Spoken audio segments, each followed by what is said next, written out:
soit béni. Je suis dans la joie d'être cet avant-midi au milieu de nous et de t'aider au devant de nous. Je rends grâce à Dieu. Je lui dis merci pour l'opportunité et le privilège qu'il me fait. La pasteur l'a dit, nous devions être là depuis l'année passée, mais avec tout ce qui s'est passé avec la Covid, nous étions dans l'incapacité de nous déplacer. Nous bénissons Dieu, lui qui est le maître des temps et des circonstances, qui a permis que nous puissions être aujourd'hui dans ces cultes des dimanches. Amen. Je voudrais dire aussi un grand merci au pasteur Daniel ainsi que sa femme, le couple pastoral, pasteur Daniel et maman Alexis, pour tout ce qu'ils sont et tout ce qu'ils font pour nous, le marque d'amour, d'affection, d'accueil. Nous ne sentons pas étrangers. Alléluia. Et autour de lui, nous disons merci à tous les comités, tous les serviteurs de Dieu qui travaillent avec lui et à vous tous aussi ce matin qui sont là afin d'écouter la parole de Dieu. Je dis aussi merci à la chorale. J'aurais bien voulu chanter avec vous, mais le temps est passé. D'habitude, quand je chante, les caméristes se perdent parce que je n'ai vraiment pas de calme. Malheureusement, prochainement, nous pourrons le faire. Permettez-moi quand même de remercier spécialement mon fils. Le pasteur Jean-Don Akwala, Poncy Gauthier, que nous appelons le Félix. Que Dieu soit béni. Amen. Alors, je vous prie de prendre le livre, nous allons passer dans la lecture de la parole de Dieu rapidement. Nous avons 5 scènes juste après. Nous lirons 2 textes. Mais avant de lire ces textes, je voudrais quand même remercier 2 couples particuliers qui nous ont aidés depuis que nous sommes là, avant notre arrivée. Et ils ont tout organisé. Les couples Papa Paul et Maman Béni, je ne les ai pas vus. Je ne sais pas où est-ce qu'ils sont. Et les couples Patrick et Naomi. Que Dieu les bénisse. Peut-être qu'ils seront dans le prochain culte. Alors, nous lirons 1 Samuel chapitre 17. 1 Samuel chapitre 17. Un texte que nous connaissons tous. Nous commencerons à partir du verset 40. Je vais prendre quelques portions des Écritures. Et après, nous lirons 14. 1 Samuel chapitre 17. À partir du verset 40, je lis au nom de Jésus. Le Philistin regardait lorsqu'il aperçut David qu'il le méprisa, le voyant lui qu'un enfant blond et d'une belle figure. Le Philistin dit à David, suis-je un chat pour que tu viennes à moi avec le bâton? Et après l'avoir maudit par ses yeux, il ajouta, viens vers moi, je donnerai ta chair aux oiseaux du ciel et aux bêtes de champ. David dit aux Philistins, tu marches contre moi avec l'épée et l'once et le javelot, et moi je marche contre toi au nom de l'Éternel des armées, du Dieu de l'armée d'Israël que tu as insulté. Aujourd'hui, l'Éternel te livrera entre mes mains. Je t'abattrai et je couperai ta tête. Aujourd'hui, je donnerai les cadavres aux camps de Philistins et aux oiseaux du ciel et aux animaux de la terre. Et toute Israël, et toute la terre saura qu'Israël a un Dieu. Juge chapitre 14. Oh, 14. Juge chapitre 14. Aussi un texte où nous sommes assez familiers pour les lecteurs de la Bible.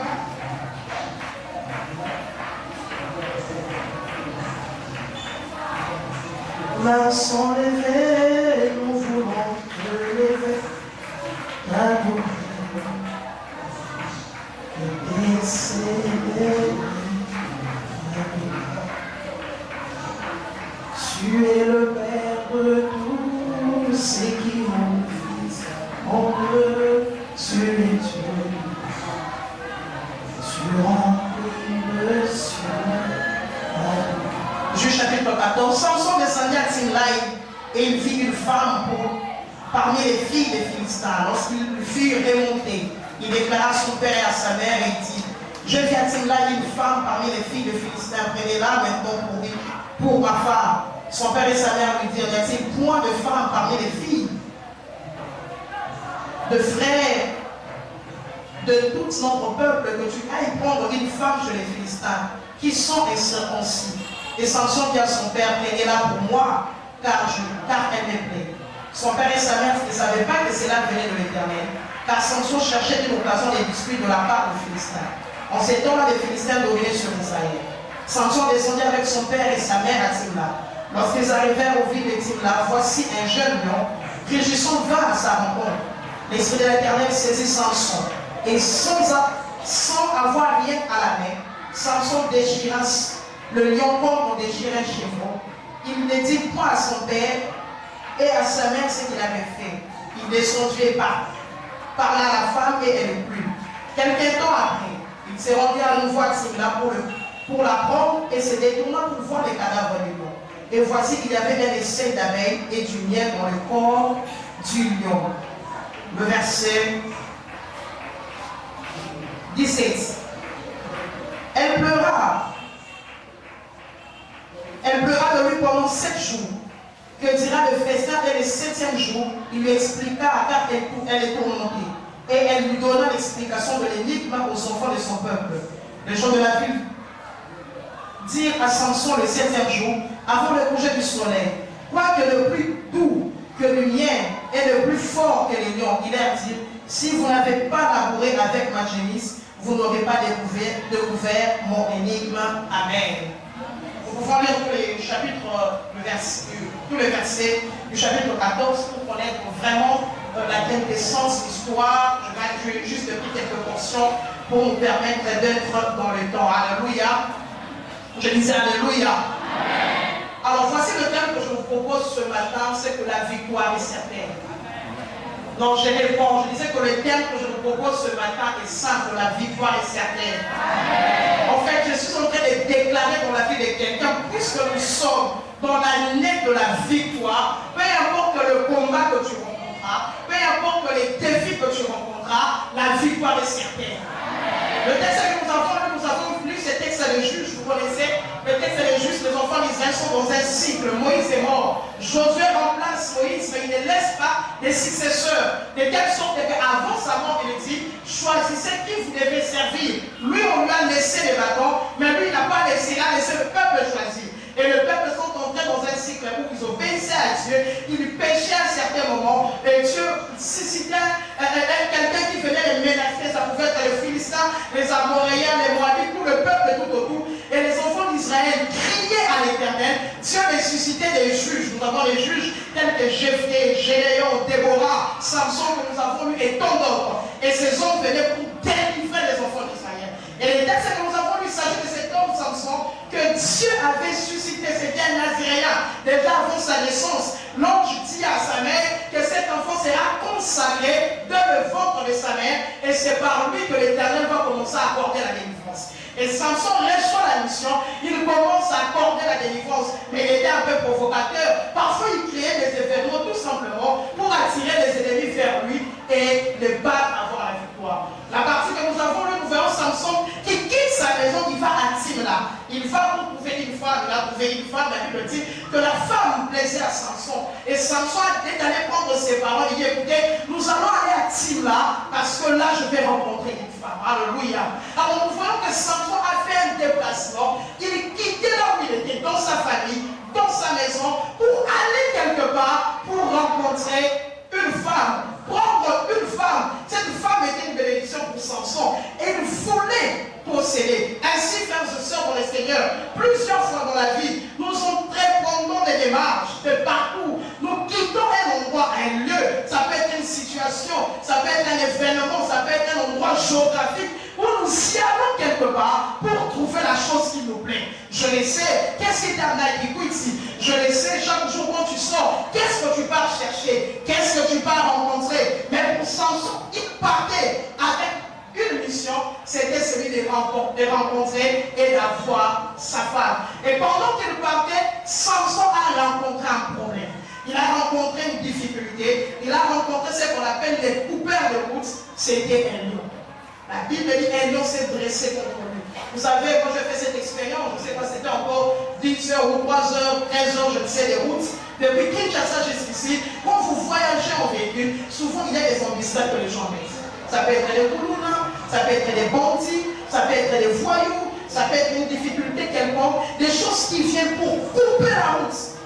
Alors que Samson allait prendre sa femme, quelque chose qui vient pour les barrer le chemin, qui vient pour l'empêcher d'aller là où il devait partir. Ce matin, je ne sais pas c'est quoi le projet.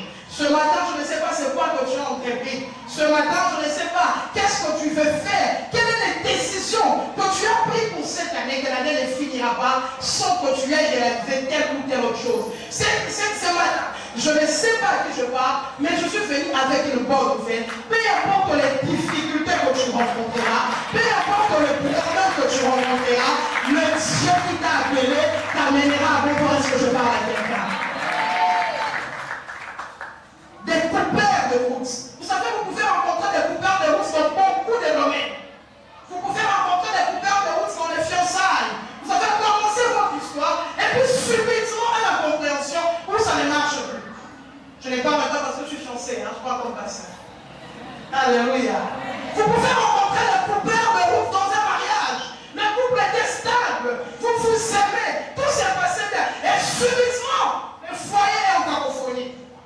Vous pouvez rencontrer des coupeurs de route même ministériellement. Vous servez le Seigneur, vous craignez Dieu, vous êtes consacrés et subitement rien ne marche. Vous pouvez rencontrer les coupeurs de route professionnellement.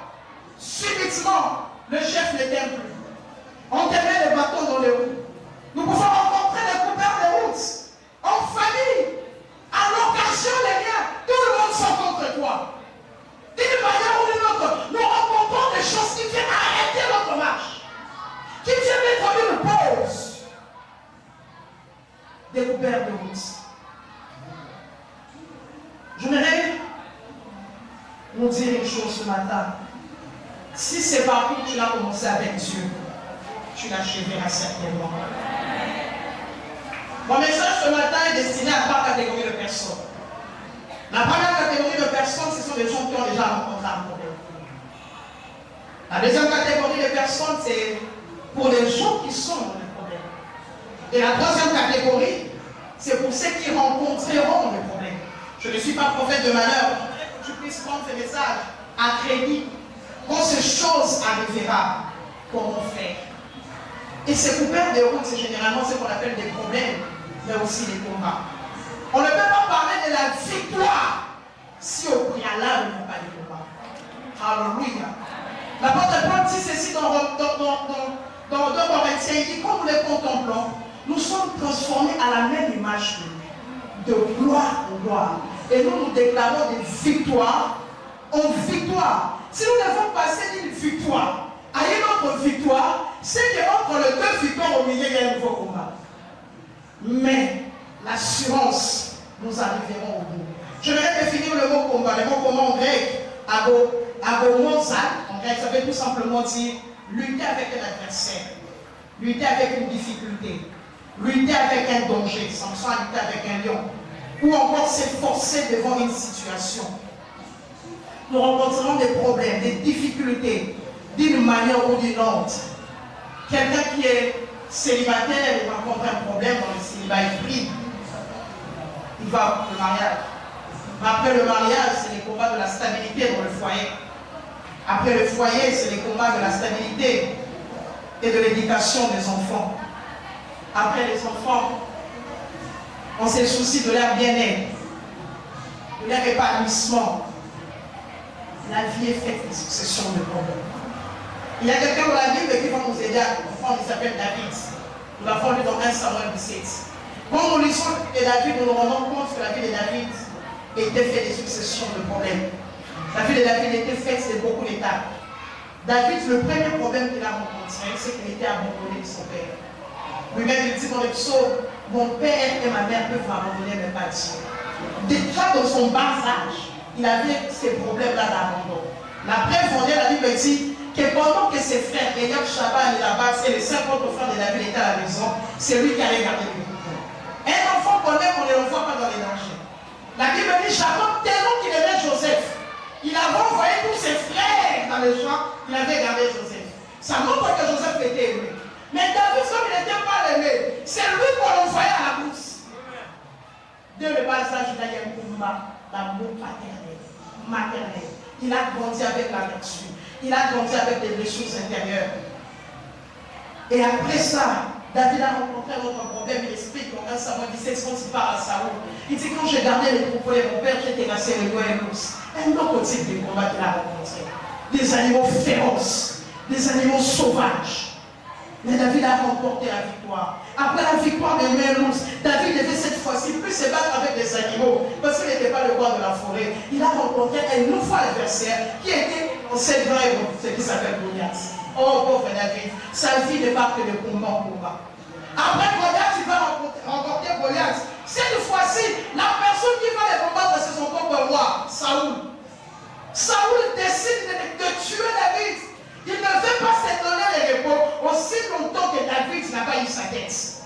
David, jeune homme, appelé les cieux, mais sa vie, succession de problèmes. Et après Saoul, la Bible dit, quand les Philistins apprirent que David fut roi, à Hébron, tous les anciens des Philistins se sont rassemblés pour venir combattre David. Il est parti de combat en combat. Et après le Philistin, la Bible dit que cette fois-ci, David décide d'entrer à Jérusalem pour prendre toute la ville. Et Juda, et Israël, régner. La Bible dit qu'elle les expropriait. Et les aveugles sont venus parler la route à David. Vous vous rendez compte? Donc un aveugle qui ne voit pas, qui ne sait pas où est-ce qu'il donne le coup, mais il décide de combattre David. Ainsi dans la Bible, parfois nous rencontrons des aveugles qui ne comprennent même pas des choses qui vous combattent. David combat sur combat. Après les expropriés des aveugles, cette fois-ci c'est Absalom, son propre fils, dans sa maison qui s'élève contre lui. Il veut prendre la place de son père. David, quand il écrit les psaumes en pleurant, il dit que celui qui est sorti de mes entrailles fait ma vie. Oh David, sa vie n'est que combat sur combat. Finalement, David, c'est quoi cette histoire? Mais ce que j'aime, c'est que peu importe les combats, que ça s'appelle l'abandon de la famille, que ça s'appelle Goliath, que ça s'appelle le lion ou l'ours, que ça s'appelle l'escroquet ou Absalom, peu importe les stratégies du diable, tu remporteras la victoire. Je suis en train de dire à quelqu'un qu'ils changeront les stratégies, ils changeront de nom, que ça vient au nom de la maladie, que ça vient au nom de l'envoûtement, que ça vient au nom de l'incantation, que ça vient au nom de la pauvreté, que ça vient au nom des réclamations familiales, paternelles ou maternelles, que ça vient par des liens territoriaux. Je dis avec Dieu, nous ferons des exploits. Je suis en train de dire, comme David, à la fin de notre jour, nous ne mourrons, je ne mourrai pas.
stratégie. On n'est pas ébranlé. Vous savez pourquoi est-ce que le diable forge? Parce qu'il n'a plus d'armes. Alors on a débrouillé. Il n'a plus loin. Bien. C'est pourquoi pour t'attaquer, il doit rentrer au laboratoire. Alléluia. Voici la question que je me suis posée rapidement. Qui a l'onction de Josué d'arrêter l'État? Le soleil arrête ce que c'est fait. Il ne reste pas la vie. Que Dieu fait grâce. Alléluia. La question que je me suis posée, c'est que faire quand nous avons le. Alors que nous avons l'assurance de la victoire. Quoi faire quand nous rencontrons des difficultés? Rapidement, je vais. Premièrement, la Bible dit que quand Samson a rencontré les lions, il n'a pas fui. Frère, ne fuis pas. Ma soeur, ne fuis pas. Vous savez, il y a des gens qui sont prêts à abandonner. C'est un petit problème. Il doit avoir la cible. Frère, ne fuis pas. J'ai dit à quelqu'un, nous ferons comme les Ivoiriens. On est serré, cimenté. J'ai l'impression que la personne que je prêche, vous savez pas ce que je. Mais si c'est une personne, il doit bien dire amen. J'ai dit la chose qui fait fuir les autres. Moi, je ne fais pas. Si tu le feras. Si ta mère n'a pas fait, tu le feras. Tu vas nous conduire. Là où Saül a fui, là où Eliab a fui, là où Shama a fui, nous nous résistons. J'ai dit à quelqu'un, ce qui fait fuir les autres ne va pas nous faire fuir. Ce qui terrasse les autres ne va pas nous terrasser. Le lion qui est venu pour te déranger, Samson, il est resté là. N'abandonne pas ton héritage au diable. Ne lui laisse rien du tout. Ne lui laisse pas d'espace. Deuxièmement, quoi faire quand nous sommes, nous rencontrons les difficultés, les combats et les vers de route. Deuxièmement, nous devons apprendre à compter sur Dieu. Nous devons apprendre à compter sur Dieu. David, il arrive au champ de bataille et il voit Goliath se lancer les défis. Tout le monde fouillait, David vient. Il dit à Goliath, Goliath, il voyait David, il est méprisant. Il le voyait en lui qu'un géant, beau de figure et de cheveux blancs. C'est ça la difficulté du monde. Quand il nous voit, il nous juge par rapport à l'apparence. Il nous juge par rapport à ce qu'il voit. Ce qui ne connaissait pas Goliath, je suis peut-être court. J'ai peut-être les beaux yeux. Mais si tu as les yeux spirituels, tu verras dans 1 Samuel 16. Au-delà de mon apparence, il y a l'onction sur la tête. J'ai dit à quelqu'un, même si on te méprise, ce n'est pas de leur faute. Ils n'ont juste pas l'occasion de savoir qu'est-ce que Dieu fera de toi.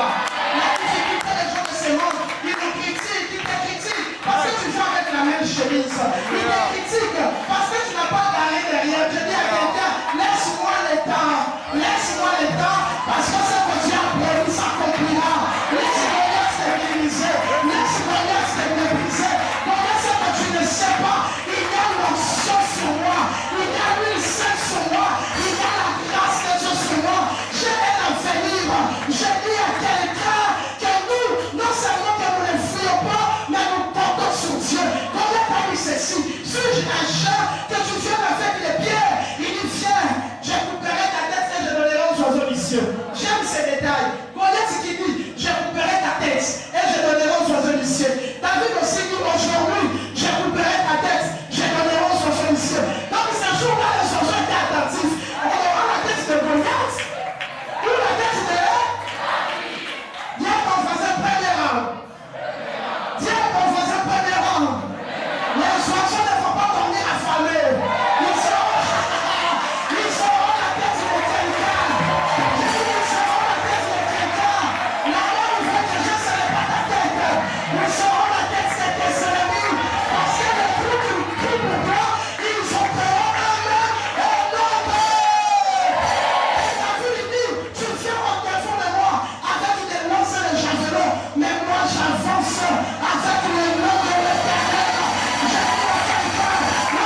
de demander l'argent. Chaque fois que les gens entraient, la Bible dit qu'ils s'attendaient à recevoir quelque chose. Et par malheur ou par bonheur pour lui, ce jour-là, il a rencontré Pierre et Jean. Pierre et Jean arrivent, il voit ce monsieur. Le monsieur tend la main, il attend avoir l'argent.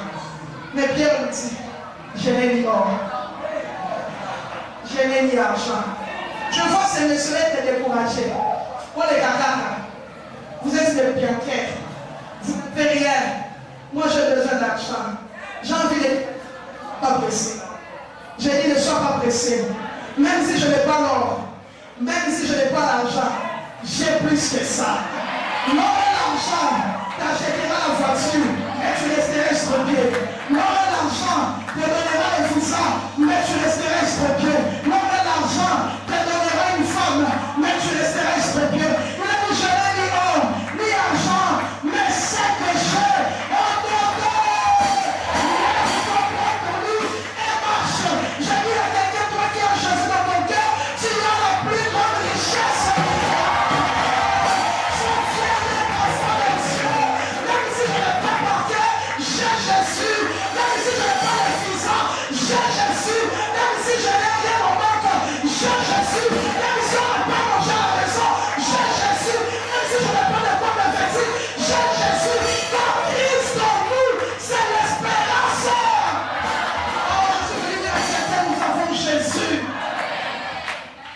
Nous avons Jésus.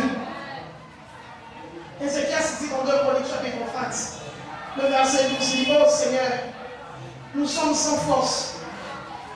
C'est Josaphat qui dit, nous sommes sans force devant cette multitude nombreuse. Mais nos yeux sont fixés. Nous ne comptons que sur lui. J'aime comment Josaphat parle. Il dit, nous sommes sans force. 1.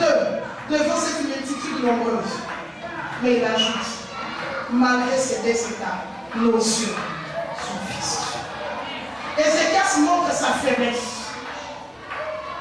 Non seulement sa faiblesse, il montre aussi la grandeur de l'ennemi. Écoutez, il dit une multitude nombreuse. Déjà, une multitude, c'est combien? Elle ne serait pas nombreuse. Ils étaient innombrables. Mais malgré cela, il dit, nos yeux sont fixés sur toi. Je dis à quelqu'un, peu importe les défis que tu rencontreras, le combat que tu rencontreras, compte sur Dieu. Alléluia. Alléluia. Il montre seulement quoi faire pendant le combat, quand je rencontre les défis, les coupeurs de la route. La Bible dit, Samson, sans rien avoir en main, il déchira la mort. Samson n'avait ni machette, ni couteau. Samson n'avait ni gilette, ni même un coupon. Donc il a dit, quand il regardait Samson, il s'est moqué de lui. Il dit, tu n'as rien. Tu le feras quoi? Moi j'aime Samson. Samson m'a appris qu'avec Dieu on peut réussir sans rien. Je dis à quelqu'un ce matin, avec Dieu, même si tu n'as pas quelqu'un à la présidence, même si tu n'as pas un oncle qui est député, même si tu n'as pas une tante qui est directeur quelque part, les émanements se font, se changent, tu te rends compte qu'il n'y a personne de ta famille qui a accédé dans des positions stratégiques. J'ai dit à quelqu'un, sans rien en main, nous ferons Dieu. Ce matin, je suis venu encourager quelqu'un. Même si tu n'as personne en Europe, sans rien en main. Les gens, quand ils regardaient Samson, ils pouvaient se moquer de lui. Il dit, tu n'as rien. Sans rien en main, il déchira les noms. Ça fait ce qui compte sur Dieu. Dieu peut les donner des espoirs. Il peut les amener à accomplir de grandes choses sans rien en main. Ça veut dire que tu n'as pas les ressources qu'il faut. Tu n'as pas tous les moyens qu'il faut. Seulement avec cet genre de bénéfice que les enfants vont finir les études. Ça c'est Dieu. Dieu peut faire en sorte que tu n'as pas les moyens suffisants, mais que tu puisses quand même le faire. La Bible dit dans Jean chapitre 5, Jésus entre dans la piscine de Bethesda. dans la piscine de Bethesda, il y avait un système. Pour être guéri, il fallait être guéri. Et un homme, Jésus se rapproche de cet homme, il avait 38 ans. Tu lui poses la question, est-ce que tu veux être guéri? Cet homme, il dit, je n'ai personne. Voici un homme qui n'a rien à main. Il dit, je n'ai pas de relation. Et donc, cet homme, quand je n'ai personne, je ne suis pas aussi compétent. Il dit, je n'ai personne pour me jeter dans l'eau. Mais aussi, quand j'y vais, quelqu'un d'autre court plus vite que moi. Donc, je suis là. Je ne suis pas rapide. Je ne suis pas compétent. Rien en main. Mais ce que je tiens dans ce texte, la Bible dit que Jésus s'est approché de lui. Et il lui a posé la question de 27. Ce matin, je vais parler à quelqu'un, je vais aller calmement, on va finir. Et quelqu'un qui s'est dit, je n'ai personne. Je n'ai personne pour m'envoyer en Europe. Je n'ai personne pour payer ma note. Je n'ai personne pour m'acheter des chaussures. Je n'ai personne pour payer mes frais. Je n'ai personne pour résoudre cette facture. La bonne nouvelle que j'ai pour toi, si tu as personne, tu as Jésus. Il peut le faire. Il peut le faire. Et si le système des hommes, il fallait entrer dans nos serruriers et après être guéri avec Dieu, tu peux être guéri sans être guéri. J'ai dit, tu ne feras pas comme eux, mais tu auras plus que eux. J'ai dit, tu n'entreras pas dans le même système que eux, mais Dieu te donnera plus que eux. Le seul principe pour sortir de la piscine de Bethesda guéri, il fallait être mouillé. Mais quand la grâce te localise, je vais dire Dieu parce que nous sommes dans la maison de la frère. Quand la grâce de Dieu te localise, tu peux être guéri sans être mouillé. Je dis à quelqu'un que Dieu peut te donner ce que tu cherches sans te faire entrer dans les systèmes que les autres font. Si tout le monde doit être mouillé pour être guéri, je dis à quelqu'un tu seras guéri sans être mouillé. Je sens pas de voir quelqu'un sortir de la piscine de Bethesda. On vient toucher ses vêtements, on se rend compte qu'il n'est pas mouillé et on lui pose la question, comment toi tu es guéri alors que tes vêtements sont secs? Je dis à quelqu'un, la grâce de Dieu a la capacité de te conduire là où tu n'as personne. La grâce de Dieu a la capacité de te donner ce que personne ne peut te donner. Avec Dieu, il est possible d'être guéri sans être mouillé. Et je le déclare dans la vie de quelqu'un. Je le déclare dans la vie de quelqu'un. C'est ça la faveur. La faveur et la grâce, c'est quand Dieu fait les efforts et nous donne les résultats. Je dis à quelqu'un, là où les gens font 40 ans, la grâce peut te le donner en 2 jours. Je dis à quelqu'un, là où les gens font 30 ans de profondeur, la grâce peut te donner en 1 journée. Posez la question à Aaron, expliquera comment son bateau a fleuri en 1 nuit, sans la cime, sans être arrosé, mais seulement dans la présence de Dieu. C'est que les autres reçoivent des années en années. La grâce de Dieu peut te le donner en 1 journée. Je me fais dire la grâce, c'est la raison de sa raison. La grâce, c'est la raison de sa raison. Je ne sais pas pourquoi c'est moi. Je n'ai pas de raison. Vous savez, quand vous demandez les travail, quand vous demandez le CV, là vous parlez, études fait, je ne sais pas, expérience fait. Ça c'est la loi, c'est le principe des hommes. Mais la grâce, c'est la raison de sa raison. Je n'ai pas de raison. Je ne sais pas pourquoi c'est moi. Mais moi, Dieu va seulement dire, prends ton lit, lève-toi et marche. Je dis à quelqu'un ce matin, prends ton lit, lève-toi et marche. Sors de cette pauvreté à cause de la grâce. Sors de cette maladie à cause de la grâce. Sors de la malédiction à cause de la grâce. La grâce, c'est les critères. Mais ceux qui ne remplissent pas les critères, là où les hommes tombent qualifiés, la grâce peut te qualifier. Je dis à quelqu'un que la grâce amène l'accélération divine. Que la grâce puisse raccourcir le chemin. Là où les hommes font des années en année, que la grâce te donne. Donc pas de choses. La grâce dans la vie de quelqu'un. Avance avec la grâce. Vis la grâce. Au nom de Jésus. Au nom de Jésus. Et pour finir, oh yes, Manos, Zoubakalabaché. Pour finir, j'aimerais que tu les retiens. Oui, frère Chou. Pour finir, j'aimerais que tu les retiens. Ne fuis pas le combat. Parce que le combat garde ta bénédiction. Ne fuis pas le combat. Parce que parfois, Dieu prend, oh man, je sens la présence de Dieu pour la salle. Ne fuis pas le combat. Parce que parfois Dieu prend l'emballage qui s'appelle combat pour garder ta bénédiction. Ainsi, David a posé la question, qu'est-ce qu'on fera à celui qui tuera cet incirconcis? J'ai dit à quelqu'un, Goliath, cache l'unical de la fille du roi. Goliath, cache le mariage de David. David, ne fuis pas le combat. J'ai dit à Samson, ne fuis pas les lions. Parce que ton lion cache ton miel. Samson dit, ce qui était censé me tuer, il dit, parce que ce qui me mange, on a eu ce qu'on mange. Du fort, on a eu de tout. Nous savons après le combat, on est fatigué. Humainement, après le combat, fatigué. On est épuisé. Mais avec Dieu, après le combat, on est restauré. Après le combat, on est nourri. C'est pourquoi j'ai mon ami qui dit, je serai couronné après ce combat. Je dis à quelqu'un que ton lion cache ton miel, que ton lion cache ton miel, que ce combat-là cache ta bénédiction, que ces difficultés-là cachent ton élévation. Ne fuis pas quand tu te poses la question, pourquoi c'est toujours moi? Pourquoi c'est moi? C'est parce qu'il y a tes bénédictions dedans. Je vais finir avec ces deux principes. Vous savez, Dieu m'a dit, un jour je lui posais la question, Seigneur, pourquoi toujours ça? Pourquoi toujours ça? Pourquoi toujours ça? Pourquoi toujours ça? Frère, sois avec moi. Je lui ai posé la question, Seigneur, pourquoi de tels combats c'est la fête? Pourquoi de telles difficultés? Dieu m'a dit deux choses, je peux finir par là. Il m'a dit, Seigneur, je vais te donner deux raisons.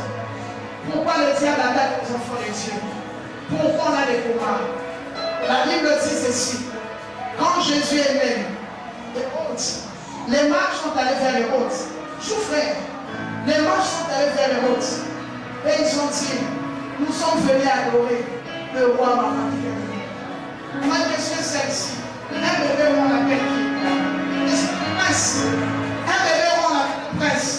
Mais les mages disent, nous ne sommes pas venus adorer un prince. Nous sommes venus adorer un roi. Les bébés Jésus ont la combattu pendant qu'ils ne savaient même pas parler. Et Dieu m'a dit, quand tu vois le diable te combattre, c'est parce qu'il faut encore la sémence de la loi. Quand tu te poses la question pourquoi c'est moi, c'est parce que le diable a vu quelque chose que toi-même tu n'as pas encore vu. Le diable a vu ce que toi tu n'as pas encore vu. N'abandonne pas. Premièrement, deuxièmement, Dieu m'a dit, les diables nous combattent parce qu'ils croient. Hérode savait que si c'est petit, si je le laisse grandir, un jour il va me faire du mal. Bien-aimé, si tu vois quelqu'un de pauvre, un sentiment de combat, il veut faire l'intercession pour lui. Quelqu'un dit que ton combat les fait t'attendre. Mais si tu vois des chefs, des directeurs venus combattre un bébé, c'est parce qu'ils savent que ces bébés-là, je dis à quelqu'un, que le combat les fait t'attendre. La nature de combat, les fait qu'ils sont.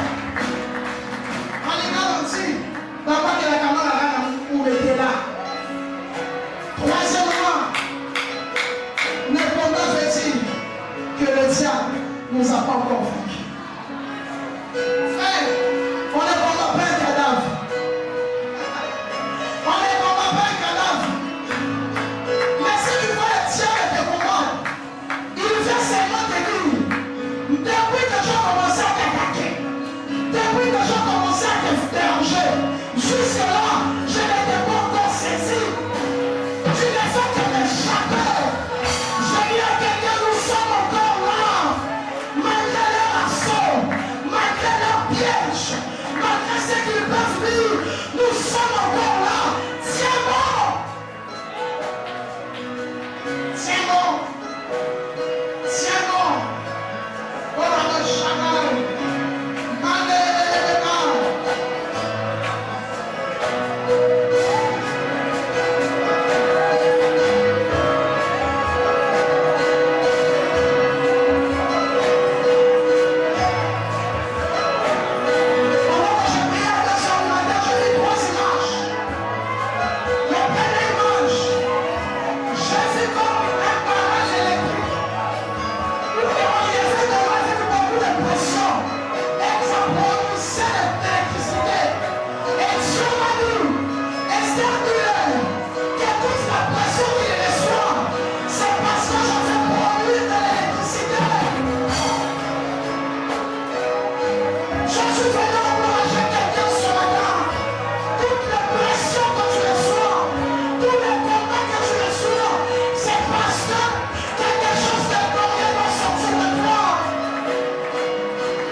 Merci pour ce que tu nos paroles.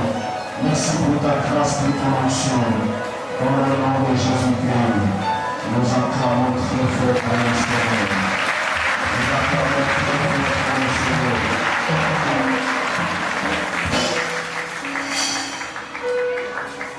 Amen, amen. Que le Seigneur Jésus-Christ bénisse sa servante, le pasteur Yannick Sester. Merci pour cette très bonne parole.